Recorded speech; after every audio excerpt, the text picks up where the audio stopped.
welcome to Coach Heupel's Monday press conference. We'll have players right after Coach. The players again tomorrow with two assistants. I'll turn it over to Coach, and then raise your hand, and we'll get a mic. Hope everybody's doing great. Looking forward to this weekend. Really good opponent that we're playing. It's an opportunity for us to open up conference play here at home. Excited to see our fans and need a great environment on Saturday night for sure. Also special that we get an opportunity to celebrate 25th anniversary of our 98 national championship team. Coach Fulmer and the entire crew, welcoming those guys back. Excited that they get a chance to be there for this one as well. So with that, I'll open it up. Questions? We'll start with Mark and then Rob. Josh, after the Florida game, was it good to have a non-conference game at home to be able to work out some of those kinks before you get to South Carolina A&M and this schedule? Yeah, I mean, the schedule is what it is. I thought our preparation was good last week. We went out and did a lot of things really well. There's still some things we got to correct, obviously. But we're excited about this one. Getting back into conference play. That's why you come here. You want to play in big-time games like this. Really good opponent. They're good on both sides of the line of scrimmage. Quarterback's playing extremely well. We got to be our best on Saturday night.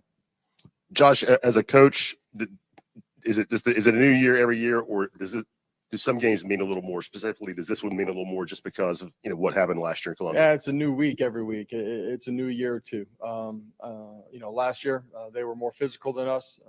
They competed harder than we did on that night. We didn't handle the environment the right way. Those were lessons that had to continue to move forward with us as a program. But last year has nothing to do with this week.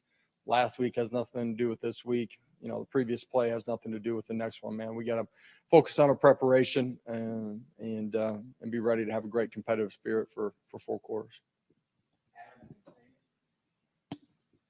Josh, what Spencer Rattler did in the game against you guys last year, and I don't mean just the crazy stats, but the impact he had on the game, was that indicative of the type of impact he has on games, or was that more of an outlier? He's a really good player. He's played at a high level. He's played a lot of football.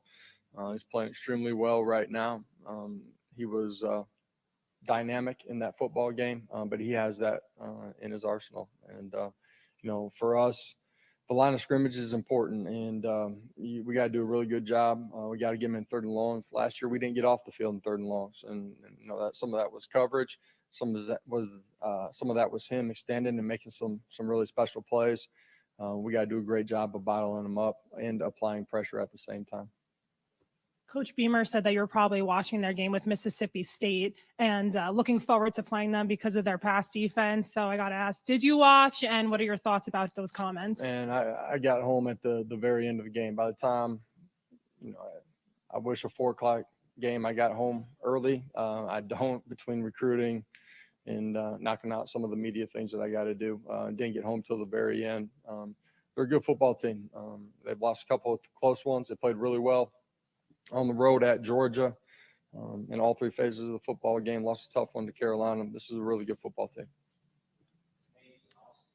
What was the greatest indicator this past week in practice that let you know that this team was going to bounce back and have the performance they did against UTSA? I don't think there was just one thing. I do think they had great intentionality in the way that they prepared all week long.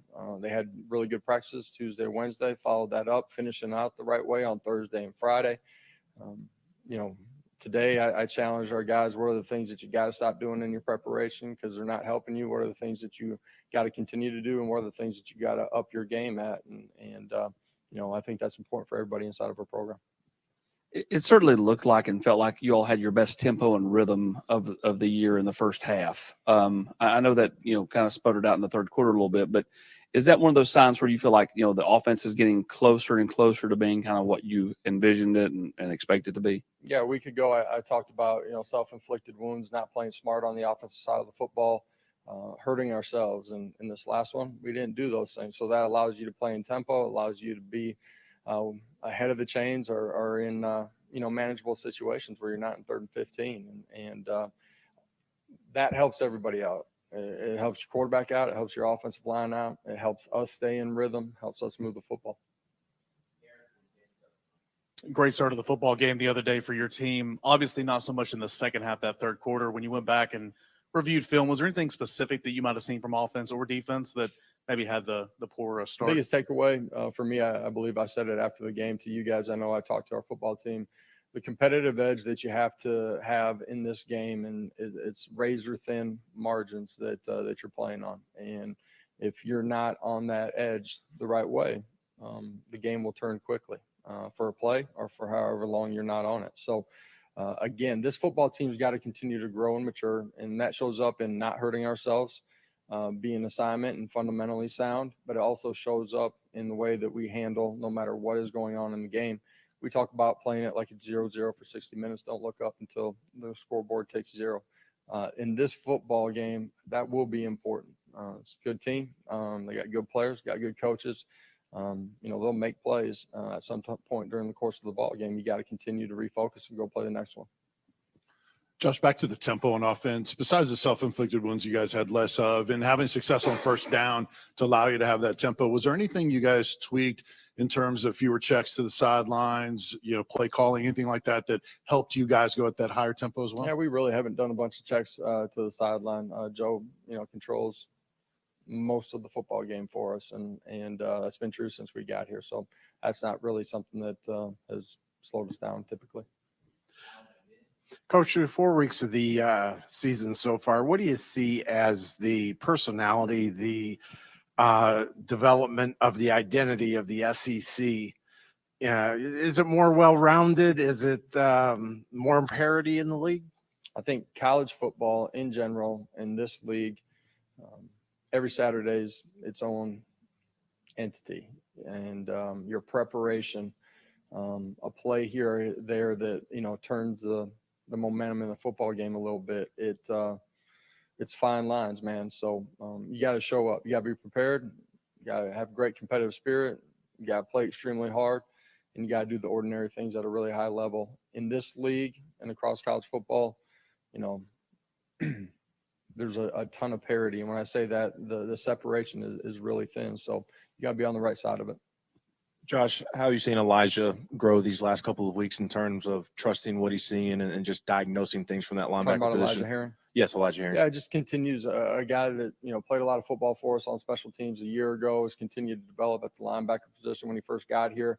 In high school, he played on the first level. So he's continued to progress with his ability to have his eyes on the right spot, see pullers, get to the right gap, and continue to do a better job of tackling. He's violent, he's disruptive, he cares, he practices hard, he's got the right makeup.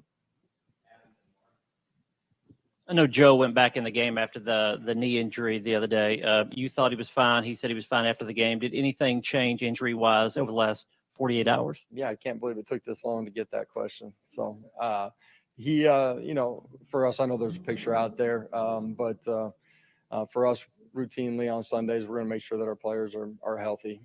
We have a diagnosis inside and with our doctors, but we're going to make sure that medically they check up on them as well. And Joe's been good, feels good. He was with us today, so anticipate him being ready to go play really well. First night game at home. Can you speak to the importance of the crowd Saturday night? Yeah, home field advantage matters. We need energy, momentum. Need to make it extremely difficult for them to communicate. And, for us, our fans need to be a huge part of this football game. They have been every Saturday that I've been here. Can't wait. Expect to be a lot more boats tied up on the river this week, and expect ball walk to be electric, and cannot wait for the noise and the energy inside of the stadium. Rattler's completing about 71% of his passes right now. What challenges does that give your secondary on Saturday? He's played a bunch of football. He understands coverages, sees rotations.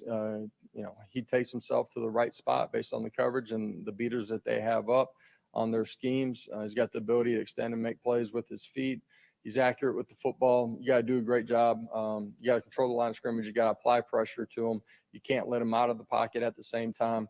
When he does scramble, you got to match the personnel out in space. He created a bunch of big plays against us last year outside of the pocket.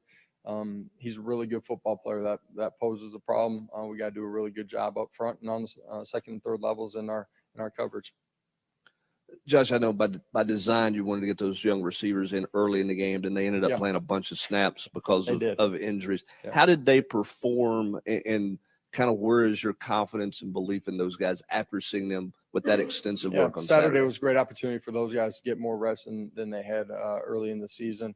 I think I said it last week that we had planned on playing those guys some more. I really like what they did. There's, a little bit where we can be a little bit better between quarterback and wide receiver on some of the downfield passing. We're close on it. We got to go hit those things this week. But I like what they did. Competitive, played with fundamentals and technique, played hard. 2 questions. How do you size up the way your special teams has played so far? And what do you see from South Carolina special teams? Yeah, special teams, like some of the things I was talking offensively, you can't do the things that hurt you, that change the field possession, change the momentum of the football game. We got to clean up a couple of those things that everybody saw on Saturday. At the same time, we're playing extremely hard, playing with great fundamentals. I like some of our eye discipline in it. So there's some real positives too. Special teams, they're aggressive. You're going to see face. You're going to see them try to create an extra possession on special teams. Their cover units are really solid. We got to do a really good job in that phase of the game this week. South Carolina defensively, kind of what stands out about that group? Physical. Their safeties are heavily active in the run game. A year ago, they hurt us in some of our protections as well, defeated us in some one-on-one situations.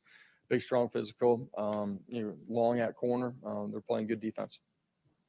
Coach, just Dylan Sampson on Saturday, looking at it on film, what impressed you? And as a former player, when a guy, I'm sure Dylan had to be frustrated after not playing at Florida. Yeah. When a player comes back and does what he just did, does that impress you? Dylan's a great teammate in here, and yeah, he wanted more touches for sure the previous week, and for whatever reason, we just didn't get that done. But he's the same guy inside of the building, and competitive and cares and embraces every role that we put him in. He competes for those roles too. But he's dynamic, and the things that he does at the line of scrimmage that are real subtle, pressing, the aiming points, delivering a center guard tackle, combination to the second level, being able to feel things that are happening on the backside of the run when it's fast flow over the top to be able to come out the backside. Those are all really special. Everybody sees, his gift when he gets to the third level, make people miss the ability and speed to take it the distance. But it's the things that he does early in the run that give him the ability to get to that spot. Josh, you've referenced multiple times, obviously, line of scrimmage game as it is in this league every week. Yeah. How do you characterize your play of your offensive line to this point? Yeah, some really good things. Some of the efficiency in the run game. There's been times where we've pass protected extremely well too. At the end of the day, we got to continue to get better in that area, keep the quarterback clean, and be able to make some plays down the football field. Thank you, Coach. We have a count cast here. Thanks, everybody.